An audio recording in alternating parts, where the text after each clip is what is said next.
नमस्कार दोस्तों, स्वागत है आपका क्रेजी क्रिप्टो मिंटू में।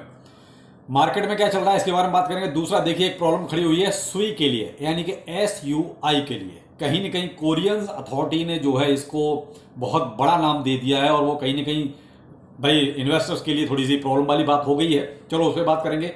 और साहब बाइनेंस US ने भी एक थोड़ी सी प्रॉब्लम क्रिएट की है, उसके बारे में भी देखते हैं। चलो वन बाय वन सबको कवर करेंगे। अच्छा लगे तो लाइक सब्सक्राइब जरूर कीजिए, थोड़ा सा बढ़ाइए इसको भाई, थोड़ा सा कहना नहीं पड़े, थोड़ा सा बढ़ा दो।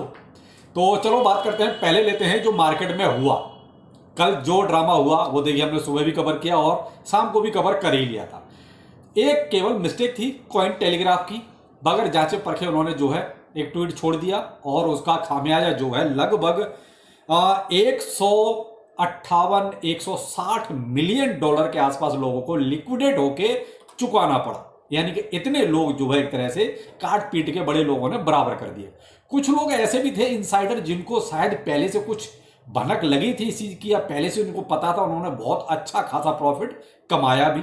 लेकिन यहां एक आम आदमी तो मारा गया। देखिए, आम आदमी के लिए कल कुछ नहीं था मार्केट में, कल केवल वो बर्बाद ही हुआ। कमाया कुछ लोगों ने कमाया, जिनको थोड़ा सा कहीं से कुछ हिंट मिला हुआ था। और इस चीज का देखिए, हमने ट्विटर पे भी इस चीज को बहुत शेयर किया था कि कुछ लोगों को बताओ 4400% का भी ROI मिल गया। कैसे?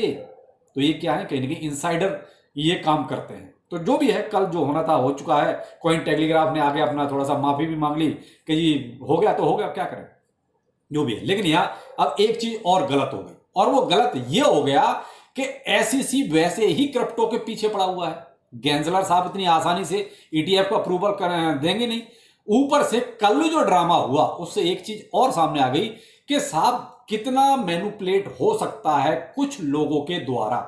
भैया कुछ ही लोगों ने तो ये सब किया, केवल एक फेक न्यूज किसी एक या दो ही इंसान ने किया। कॉइन टेलीग्राफ जैसे लोग क्या कहते हैं एक संस्थान है, तो वहां पहले ही SEC इसके खिलाफ रहता है कि भाई ये सब, वो तो स्कैम ही बोलता है भाई, सीधा सीधा स्कैम बोलता है खुल के। तो अब SEC को ये और लगे, देख लो जी ये सब हो रहा है कि जरा सा कोई न्यूज निकली और देखिए कितना पंप डंप हो गया। जो BTC 28,000 को जैसे तैसे क्रॉस भी नहीं कर रहा था, और वो जरा सा एक फेक न्यूज निकली और वहां से BTC 30,000 को भी क्रॉस कर गया। तो ये कहीं ना कहीं एक नेगेटिव पॉइंट भी हो गया कि साहब SEC कहीं इस पर और ना आपको लंबा खींचने लग जाए। पहले ही देखिए अप्रूवल, अब उम्मीद देखिए जनवरी में आने की, उससे पहले है नहीं। लेकिन ये कहीं जो एक चीज और सामने आ गई, कहीं ना कहीं इस पे भी थोड़ा सा कहते एक पेच फंसा सकता है SEC। देखिए उनका तो काम ही है पेच फंसाना। उनका ये काम नहीं है कि भाई टेक्नोलॉजी है उसको बढ़ावा देना है या इसको हम किस तरीके से पॉजिटिव वे में यूज कर सकते हैं। उनका काम है कहीं ना कहीं हर्डल पैदा करना। तो वो कहीं ना कहीं एक चीज और हो गई। लेकिन यहां आपके लिए एक चीज जो प्लस हुई वो ये हुई कि एक फेक न्यूज ने BTC को कहां से कहां पहुंचा दिया। अंदाजा लगाइए, अगर ये सब कुछ सही होगा, यानी कि एक्चुअल में स्पॉट का जो ये ETF अप्रूव जिस दिन होगा उस दिन BTC कितना जंप मारेगा। बिल्कुल रातों रात होगा ये। जिस दिन भी ETF आपका अप्रूव होगा उस दिन देखिए रातों रात BTC आपका अच्छा खासा छलांग मारेगा। लेकिन वो वक्त पे छोड़ दीजिए, क्योंकि ETF कब अप्रूव होगा ये SEC को ही पता है, ये किसी को नहीं पता। हम लोग केवल जो उन्होंने डेट दी हुई है उसी के अकॉर्डिंग आपको बोल सकते हैं कि साहब तब हो सकता है। लेकिन SEC क्या करेगा ये वक्त पे छोड़िए। फिलहाल जो मार्केट का हाल है वो देखिए बहुत ठीक नहीं है भाई। एज यूजुअल जो था, जहां थे वहीं आ गए लौट के, एक तरह देखा जाए। लेकिन ये है कि थोड़ी सी आपके लिए पॉजिटिविटी ये हो सकती है, BTC अभी 28,000 के ऊपर ही रुका हुआ है, 28,000 से नीचे नहीं आया है। केवल यही एक देखा जाए तो प्लस पॉइंट हुआ है कल, बाकी और अभी ऐसा कुछ प्लस पॉइंट नहीं है, क्योंकि अभी भी BTC लगभग 4% के आसपास डाउन में है। यानी कि 28,200 के आसपास BTC अभी ट्रेड कर रहा है। तो मैं तो यही कहूंगा कि भाई देखिए, मार्केट है, कभी भी कुछ भी हो सकता है। यहां ये नहीं कह सकते कि ऐसा नहीं हो सकता, बिल्कुल साहब कभी भी कुछ भी हो सकता है। दूसरा, अब मैंने आपके लिए कहा कि सुई, इसके साथ ऐसा क्या हुआ। देखिए साहब हुआ क्या, ये जो कोरियन अथॉरिटीज हैं उन्होंने बहुत क्लियर कट बोल दिया कि सुई साहब फ्रॉड है, स्कैम है। यानी कि जिसकी इतनी ज्यादा चर्चा रही, जितना लोगों ने इसको बढ़ा चढ़ा के, एयर ड्रॉप का काफी अच्छा खासा इसका प्रमोशन भी हुआ, लोगों को मिला भी कुछ थोड़ा बहुत। लेकिन जैसे ही ये न्यूज कोरियन अथॉरिटी की तरफ से निकली है वैसे ही साहब सुई का प्राइस देखिए डाउनफॉल में चल रहा है। और जैसे ही ये न्यूज सामने आई थी मैंने इसको अपने ट्विटर पर भी शेयर किया था, तो जिन लोगों ने ज्वाइन कर रखा होगा उनको ये न्यूज मिल चुकी होगी। लेकिन जो लोग भाई सब ट्विटर पे नहीं है तो उनके लिए वीडियो में इसको मेंशन कर रहा हूं, लेकिन ज्वाइन कर लीजिए, ज्यादा बेहतर रहेगा, क्योंकि छोटी बड़ी चीजें थोड़ी बहुत तुरंत वहां पर पहले अपडेट होती है। अभी फिलहाल सुई का प्राइस जो है लगभग 0.38 की सीरीज में चल रहा है और फिलहाल डाउन डाउन और डाउन ही चल रहा है। फिलहाल ऊपर वाला चांस थोड़ा इसका कम हो गया, क्योंकि अब ये कब इसका निर्णय कंप्लीट हो पाएगा, कब इस चीज को कहते हैं अथॉरिटी जो इसका जांच पड़ताल कर रही है कि ये मैनिपुलेशन कर रहे हैं या ये कुछ घपलेबाजी कर रहे हैं, ये चीजें तो देखिए अब वक्त बताएगा। लेकिन फिलहाल सुई का प्राइस लगभग 9.5% के आसपास डाउन आ चुका है जब से ये न्यूज निकलनी शुरू हुई है। तो देखिए मैं तो यही कहूंगा जिसके पास सुई है थोड़ा सा अलर्ट हो जाइए। वैसे आपके करने के लिए कुछ है नहीं, क्योंकि जिसका प्राइस ऑलरेडी 9-10% गिर गया उसमें आपके लिए कुछ बचता ही नहीं है ज्यादा करने के लिए। तो यहां वही है कि भाई अगर आप होल्ड कर सकते हैं तो कीजिए, वरना जैसा आपको ठीक लगे। देखिए ऐसे टोकन्स के बारे में फिर कुछ भी कहना ठीक नहीं है, क्योंकि अभी तो कोरियन अथॉरिटीज ने ये बोला, कहीं आके किसी और ने बोल दिया कैसा अभी तो टोटली फ्रॉड है या स्कैम है, तो जो प्राइस है उससे और भी नीचे चला जाएगा।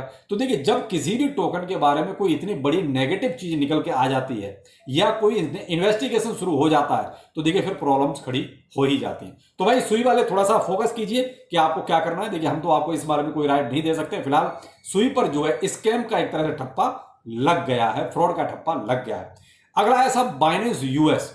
इसने फिएट में यानी कि यूएसडी का विड्रॉल बंद कर दिया है। अब बाइनेंस यूएस के साथ तो देखिए चल ही रहा है जो कुछ चल रहा है, एसईसी और इनका जो पंगा चल रहा है। फिलहाल वहां टेम्परेरी तौर पे इन्होंने बाकायदा अनाउंसमेंट कर दिया है कि हम जो है यूएसडी का विड्रॉल पूरी तरीके से बंद कर रहा है। अब ये कब ओपन करेंगे, जब ओपन करेंगे तो देखिए उसका अपडेट आप तो हम जरूर देंगे, और ट्विटर पे जो आपको इसका सबसे पहले आपके पास अपडेट पहुंच जाएगा। इसका भी मैंने अपडेट आपको जो है स्टार्टिंग में जैसे ही मेरे को पता चला मैंने अपडेट कर दिया था। फिलहाल यहां पर दिक्कत वही है कि जो चीज कल पॉजिटिव हुई उसके बाद नेगेटिव भी हुई, लेकिन उसके पीछे पीछे ये कुछ चीजें जो निकल के आ रही हैं ये भी कहीं ना कहीं थोड़ी सी देखिए नेगेटिव चीजें हैं। भाई सुई का स्कैम घोषित हो जाना एक तरह से, अब एक ही अथॉरिटी ने बोला, मैं ये नहीं कह रहा कि सभी अथॉरिटी इस चीज को बोल रही है, सारे कंट्रीज में ये चीज स्कैम बोली जा रही है, लेकिन भाई कोरियन तो इस चीज को बहुत क्लियर कट बोल रहे हैं कि भाई ये स्कैम है। दूसरा बाइनेंस यूएस का ये एक और जो चीज निकल के आई तो ये भी कहीं ना कहीं थोड़ा सा देखिए क्रिप्टो के लिए तो नेगेटिव हो ही जाता है। तो आप थोड़ा सा देखिए अलर्ट रहिए, और फिलहाल मैं तो यही कहूंगा देखा मार्केट से आप वाकिफ रहिए कि एक्चुअली चल क्या रहा है। देखिए क्रिप्टो मार्केट है, कभी भी कुछ भी हो जाता है, ये तो आपको क्लियर कट पता है। तो यहाँ कब पंप आ जाएगा कुछ नहीं कह सकते, कब डंप हो जाएगा ये भी कुछ नहीं कह सकते। कुछ लोगों के हाथ में ये चीज है तो वो कभी भी कुछ भी कर लेते हैं। फिलहाल जो मुझे सबसे ज्यादा जो थोड़ा सा डाउटफुल लग रहा है वो सुई का लग रहा है कि इतना सब कुछ ठीक होते हुए और तुरंत एक न्यूज ने जो है इसका प्राइस 10% से ज्यादा गिरा दिया है। और देखिए जो बाइनेंस यूएस का है तो उसका बीएनबी पर भी थोड़ा सा इंपैक्ट आया, ज्यादा नहीं। बीएनबी अभी आपका $211 पे चला है, जो कल आपका जैसे जो पंप डंप का सीन हुआ उस टाइम भी $214 ही था, इससे ज्यादा था नहीं। लेकिन फिलहाल हो सकता है इसमें भी थोड़ा सा आपको डाउनफॉल देखने को मिल जाए, क्योंकि जो विड्रॉल का बंद होना ये भी कहीं ना कहीं देखिए थोड़ा सा नेगेटिविटी पैदा कर जाता है। तो थोड़ा सा बीएनबी में भी, लेकिन डरने वाली बात नहीं। बीएनबी के लिए भी हम यही कहेंगे कि भाई उसमें डरने वाली बात नहीं है, लेकिन हाँ सुई के लिए आप अपना डिसीजन खोल ले सकते हैं। लेकिन जो कल ड्रामा हुआ उसकी वजह से नुकसान भी बहुत हुआ है लगभग। तो और यहां पर देखिए मार्केट में ज्यादा कुछ करने के लिए है नहीं, वही फिर एक तरह से हम साइडवे मूवमेंट में जाने वाले हैं। कोई अगर ऐसा पंप डंप का सीन ना हुआ तो देखिए ट्रेड आप अपनी सोच एंड समझ से ही लीजिए, किसी के कहने पे आके आप कोई भी ट्रेड ना लें तो ज्यादा अच्छा है। बाकी आप खुद समझदार हैं। चलिए फिर मिलते हैं, नमस्कार।